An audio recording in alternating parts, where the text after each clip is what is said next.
I am the self-proclaimed emo cowgirl, and that started because emotional cowgirl. I found it incredibly easy to write sad songs and very difficult to write happy songs. Congratulations on Cloud Nine. I feel like I'm on Cloud Nine listening to your album and Oh, thank you. having the pink aesthetic. We're And kind of twinning. I love it. I love it. And I love your lipstick too. It's great. Thank you. So let's talk. Let's talk Cloud Nine. You know, obviously pink is a theme. Why did you go with that aesthetic? And thank you for that. Pink kind of came into the picture when I wrote Medicine. And early on, I was writing, like, I wrote songs like Convincing, Medicine, Beautiful Things. And around that time, they weren't very clearly pink until I wrote Medicine. And then when I wrote Cloud Nine, just saw the vision in my brain. When I write songs, I kind of associate colors with the songs. So I kind of just let it naturally happen, and pink was the answer. Has that always been your way?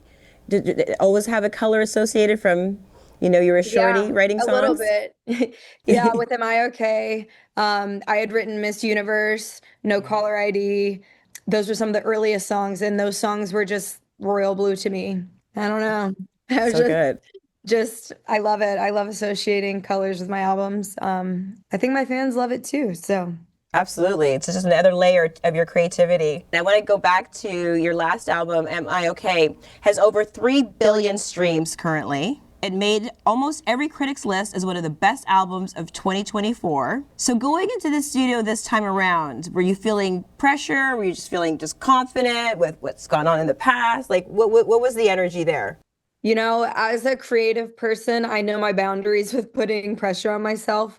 As a creative person, I feel like we're all very sensitive and stuff. So I learned early on to put those boundaries up. So there was really no pressure in creating the album. I just did what I've always done, which is live my life and then write about it. So yeah, this is actually like my favorite album I've ever made, I think. Usually it takes so long by the time you like live the life and then get it recorded and then it comes out. But I feel pretty aligned with everything in this album. So I think that might be why it's my personal favorite. I want to talk about Beautiful Things. It's such an emotional ballad. The line, "The world is hard on beautiful things." Can you dive into a bit about the meaning behind that? And I think that's facts too. Yeah, I wrote that song with Connie Harrington, Jesse Alexander, and Jesse Joe Dillon. And Connie Harrington actually had that line, "The world is hard on beautiful things."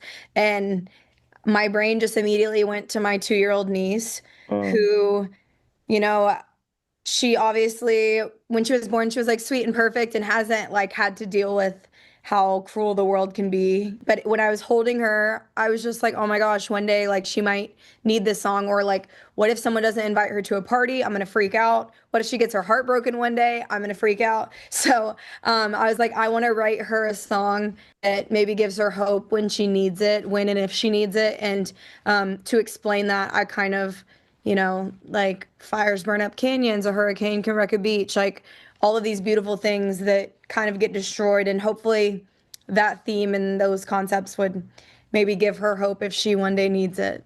And you also get Auntie of the Year award too. She's still really young. So I have started to get videos of her singing some of my songs. She loves Am I Okay? So that's really cute. But hopefully she thinks it's cool and That she's not embarrassed that's when so she gets great. That's so, oh, I love that. You're getting me weepy. That's a great story. Thank you for sharing. You have a couple of big collaborations on this album too. I Only Miss You with, of course, Ed Sheeran.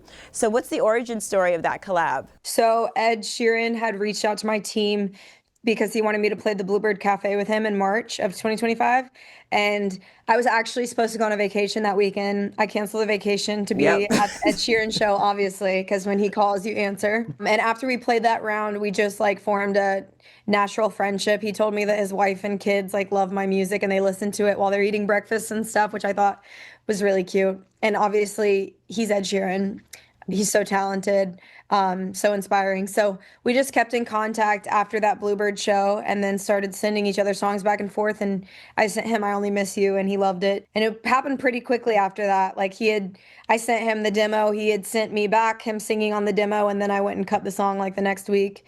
And then he sang on it right after. So it all happened pretty quickly, but definitely a very organic thing. So it's awesome to have a song with him. I'm still can't really believe it. Maybe when it's out, I'll be like, oh yeah, I've got a song with Ed Sheeran. But right now I'm just like, that's crazy. Are you still in those moments of like somebody pinch me when Ed Sheeran calls and says, myself and my family are listening to your music during breakfast? My first thing back to my team was who's not in town? Like, who did he call first? Because there's no way he called me and like just wants me to play the Bluebird with him. Like, he must have gone down a list, and several other No. people weren't available. So that, yeah, it's shocking. There's still everything surprises me still. I am not used to any of it, which I hope that never goes away. You know, the other is Bells and Whistles with Kacey Musgraves. My Super Bowl. Right? What is the big takeaway from your working with Kacey? Like, that is a bucket list collab, and it's not only a highlight of my career, but a highlight of my life. Hearing Same Trailer, Different Park, I think like changed the trajectory of my life, because hearing Merry Go Round and that whole album inspired me to want to write my own songs.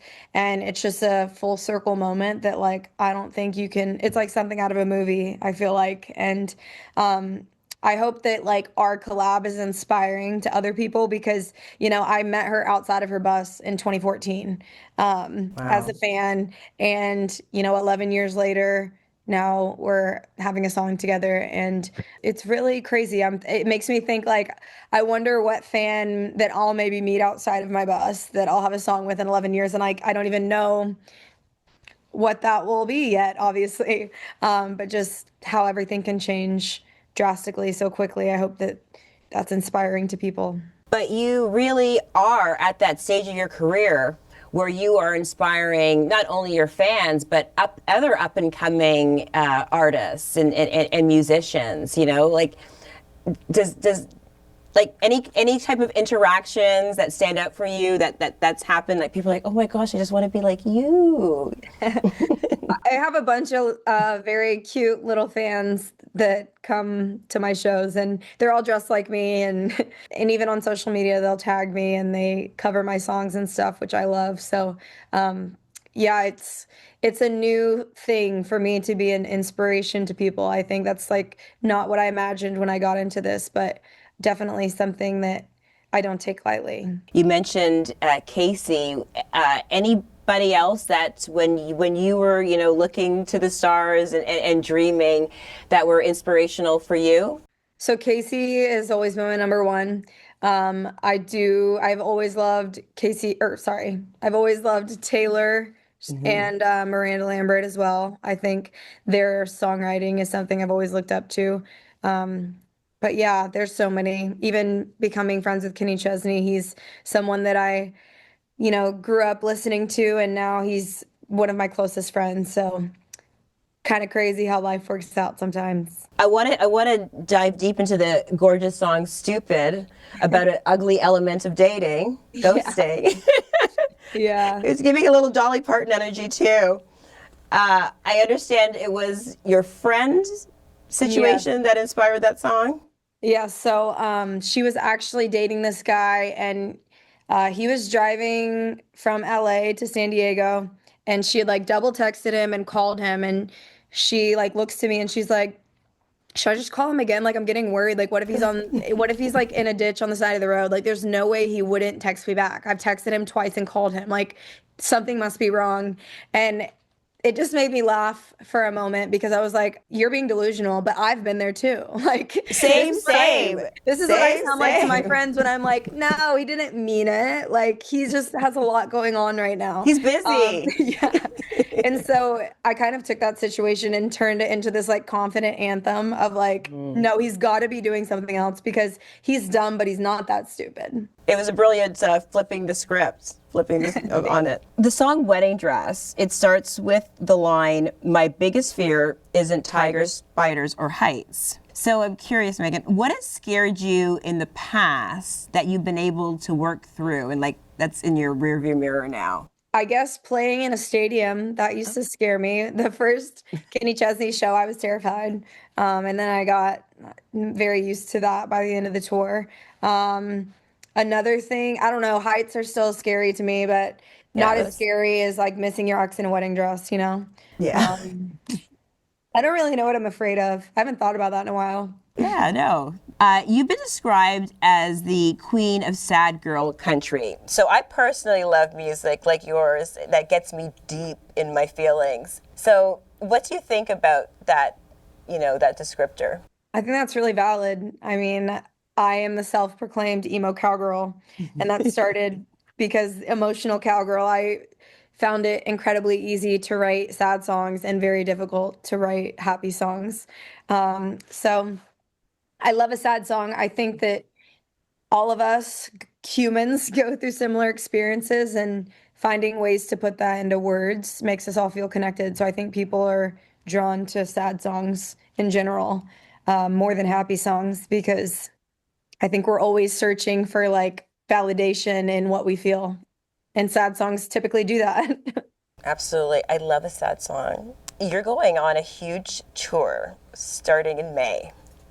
So True. what can your fans look forward to this time around? I mean, it's going to be so much fun. I love touring. I try to make all of my concerts an experience. So there's a little bit of everything. There's fun songs, sad songs. There's definitely going to be that on the Cloud9 tour. And I am strategically, carefully making the set list so that everyone has the best time possible. There will be a lot of pink, a lot of clouds. It'll be very dreamy, very fun, sassy. It's going to be amazing. Checking all my boxes. A lot of white boots, a lot go. of ribbons on the boots. Yeah, the emo cowgirls and cowboys are very cult-like if you've seen a show. So.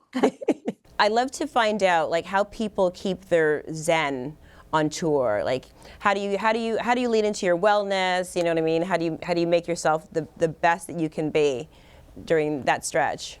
I love a sauna and ice bath. That I feel like starting my day like that already makes it a 10 out of 10 day. So incorporating some sort of routine, whether it's like that and then a Legree class or whatever it is, for structure. And then on any off days, I do a spa day.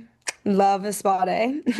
And I think a lot of wellness on the road, for me, is having my family and friends out with me and not being on my phone very much.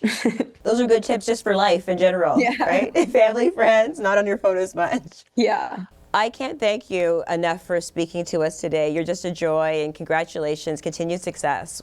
Thank you so much. Appreciate y'all. Take care.